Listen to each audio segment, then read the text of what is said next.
Hello everyone, once again in a new video of Injustice Survivor. Today we are going to talk about the influence on life of an injustice survivor. Actually, there is a long list of influences that are very negatively becoming a part of life of an injustice survivor. And it also depends on what kind of incident actually has happened with an injustice survivor. So, an injustice survivor is actually supposed to experience lots of different breakdowns, and some of them I'm going to explain you in today's video. So, let's start today's video. What kind of incident actually has the first factor, which is one of the important factor according to my perspective, is focus on study. It really disturbs someone's focus on his study. One of the very initial interaction of ours with our life is study. So actually study is a basic pattern of learning. While the process of learning, we always need a very sensitive nature of focus, and that nature of focus also needs a specific type of stamina which would be enough capable to last till end of that learning process, which is enough capable to make ourselves weak in our study, but we might have learned something in little till that time so far. Um, if there is no study at all, there are no grades at all. No grades, no study, no study, no identity. Especially no grade.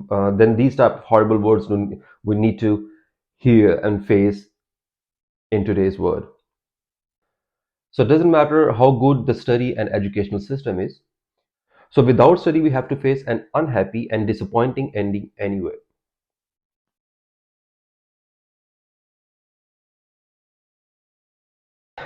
According to my perspective, the second influence on an injustice survivor is the focus on learning. One of the very basic functional procedures for not only for us as human beings, even for all the beings in this universe, is learning. Studying through educational and training institution is limited for a certain period of time, but learning is something we do each and every day. Even mistakes are sometimes very important for having a very good standard of learning. But if you don't have the focus to learn anything in study system are behind it, so it does not matter how good your teachers, universities, and trainers are.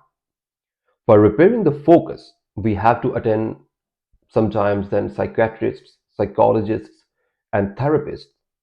It also depends how badly the focus has been actually affected. So sometimes we need some healers as well. But what do you think? How much time, energy, and money this focus thing deserves to take for getting fixed?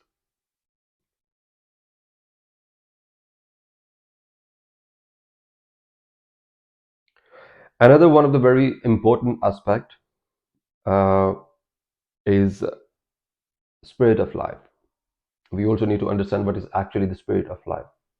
Everyone by birth got a certain type of positive energy that he deserves to use or utilize while living the common days of his life. An energy that has a bunch of feelings and emotions in it, like happiness, sadness, joy, cheering, a feel of friendship, supporting others, feeling sorrows when others around him are not happy or in pain, and so on. This energy is actually this energy is actually the spirit of life that everyone deserves to have, feel, and enjoy while living the life. If someone got disturbed internally and not being able to sort out himself, not being able to cure himself, how he can be the part of life for someone else in a positive way? Without this energy, there is not a spirit of life, and without the spirit of life, there is no life actually at all. The concerned person in this situation is technically alive, but apparently he's just breathing because he's not really experiencing the spirit of life.